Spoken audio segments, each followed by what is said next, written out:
대강 사항은 그렇습니다. 그리고 북한의 뭐 피해는 현재 국방부나 해군에서 한 30여 명으로 이렇게 분석을 하고 있습니다. 그래서 북한의 도발 의도는 뭐 제1연평해전에 대한 패배다 뭐 이런 것도 있지만 근본적인 것은 서해 NLL 무효화에 있다 이렇게 보시면 되고요. 뭐 김정일이도 2002년에 직접 해군사령부를 가서 도발하도록 지시한 2006년에 자세히 밝혀진 바가 있습니다. 그리고 이제 며칠 전에 북한 해군사령부는 남한 함정들의 경계를 이렇게 확인하기 위해서 어선을 내려보냈죠. 어선을 내려보내가지고 정탐을 했는데 우리는 그걸 모르고 그냥 보내줬는데 그 어선이 얼마나 멀리 내려왔느냐 하면은 27km까지 내려왔다. 이런 일이 있었습니다. 그리고 북한이 왜 이 시기에 도발했느냐 이걸 제가 이렇게 여러 가지를 해보니까 우리가 남북 정상회담을 당시에 추진하고 있었습니다.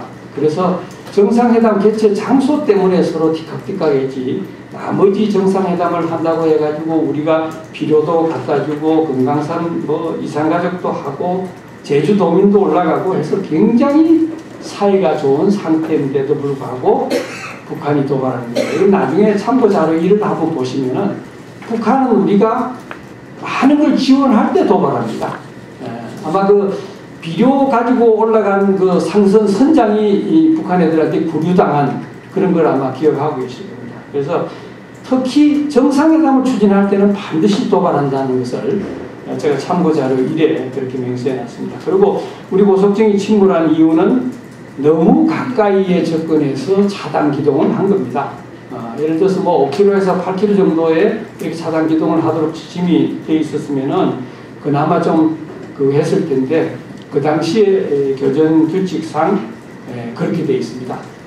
너무 가까이 가가지고 막아라. 이건 이제 제1연평해전 때하고 똑같습니다. 1연평해전 때는 더 가까이 갔죠. 그러니까 서로 막 충돌을 하고 배끼리 막 그냥 뒤에 꽁무니 가서 막 받고 이런 게 1연평해전 아닙니까? 그러니까 1연평해전보다는 조금 나아졌지만은 가까이에 가서 상대방이 못 오게 한다. 육상 같으면은 뭐 이렇게 바리케이트가 있으면 못 오게 하지만은 바다에서 이게 상대방이 그냥 계속 내려오면은 못 오게 하기가 어렵습니다. 그리고 그 당시에 소위 그 당시에 교전 규칙이다 이런 이야기가 있습니다. 26쪽에 보시면은 북방 한계선을 지키되 우리가 먼저 발사하지 마라. 상대방이 발사하고 나면은 교전 규칙에 따라서 격퇴하고 이렇게 되어 있습니다. 그래서 이것은 굉장히 잘못된 교전 규칙입니다. 그래서 저는 그 당시에 언론에 보면은 대통령께서 지시를 하셨다 이렇게 하지만은 교전 규칙이라는 것 자체가 군사적인 차원을 잘 모르시는 대통령의 책임을 모든 거 지는 것보다도 우리 국방 수뇌부가 잘못한 부분도 있다 이렇게 저는 보고 있습니다. 그래서 교전 규칙이라는 것 자체가 나중에 아마 토의 시간에 나오겠습니다만 이런 경우입니다. 상대방이 아주 그냥 이 총을 가지고 나 쪽으로 이렇게 그냥 이 손살같이 오면은 어떻게 하느냐? 이 쏘아버려야 됩니다. 이 쏘아버려야 됩니다. 이게 언론에도 나와 있습니다만 맞고 난 다음에 대응하라. 맞으면 벌써 죽습니다. 이거는 잘못된 교전 규칙입니다. 그래서 저도 이런 규칙이 왜 있는가 저도 지금 의문을 많이 가지고 있습니다. 그리고 제1주제에서 이 정보 문제가 나왔습니다만은 이렇게 정보하고 작전이 다 잘못된 상태에서 우리 고속정 정장들은 참 어려운 작전을 하다가 갔다 이렇게 생각하시고요. 그리고 우리 고속정 기습을 당하고도 잘 싸운 이유는 아까 동영상에도 잘 나왔습니다만은 제가 그 사건 끝나고 나서 한참 후에 작전사령관으로 내려가가지고 이해안 중이 다리를 절단하고 한 이런 애들을 불러다가 그 당시에 상황을 이렇게 들었을 때 제가 그 애들을 안고 많이 울었습니다. 정말 많이 울었습니다. 얼마나 잘 싸웠는가. 그 애들이 계급이 대위밖에 안 됩니다. 처절하게 잘 싸웠습니다. 그래서 제가 항상 참 그 애들한테 빚을 지고 있는 그 마음을 제가 버릴 수가 없습니다. 그래서 왜 이렇게 애들이 잘 싸웠느냐? 우리가 제1연평해전 때 많은 전쟁 교훈을 가지고 우리 이함대에 가보면 이 전투전당인장이 있습니다. 준장 계급인데 그 사람은 1년 내도록 싸우는 것만 연구하는 조직이 있습니다. 그 밑에서 애들이 불체주야 연습을 한 결과입니다. 사실은 상대방한테 총 맞으면 그냥 죽는 거죠. 그러나 죽으면서도 싸우는 그 기계를 보여준 겁니다. 그리고 우리 이 초기암이 그 근처에 있었는데 왜 격침을 하지 못했느냐? 초기암이 손살같이 다 밀려 올라갔죠.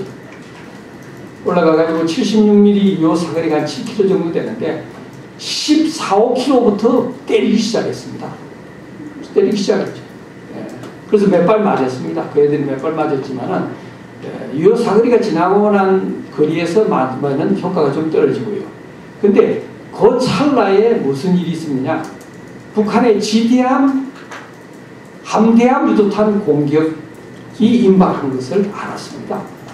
거기서 우리 초계함이 전자전 장비를 가지고 탐지를 해본 결과 북한 배로 쏘는 그 대함유도탄 발사 직전까지 간 상태입니다. 그러니까 초계함이 은박지를 공중에 살포하고, 은박지라는 것은 알루미늄 철판이니까 우리 배보다도 알루미늄판이 크니까 유도탄이 날아오는 걸 그쪽으로 유도하는 방법도 있고, 또 저쪽에서 우리를 잡을 때 은박지가 더 크게 나오면은 빗나가게 할 수 있는 그런 아주 수동적인 그런 시스템입니다. 이건 뭐 미사일을 꼭 피한다는 그런 것은 없습니다. 그래서 할 수 없이 상대방을 깔아앉힐 수 있는데도 불구하고 남쪽으로 내려온 거죠. 그리고 고속정이 인양하는데 많이 시간이 걸렸습니다만은 이것은 북한 연안에 너무 가까이 있었기 때문에 북한 애들이 고속정을 인양하면 포로 때리겠다. 그래서 결국은 인양을 못하다가 미국 사람들의 도움으로 인양을 하게 됐기 때문에 늦었습니다. 미국 사람들이 인양한 것은 뭐냐? 한상국 중사가 실종이 됐는데 그 한상국 중사는 조타기 탈을 잡다가 그 상태에서 전사를 했습니다. 그래서 제가 합참전략기획부장을 하면서 한상국 중사는 찾아야 되지 않겠는가. 밤새도록 회담을 해가지고 미국 사람들을 그럼 도와주겠다. 도와준 겁니다. 그래서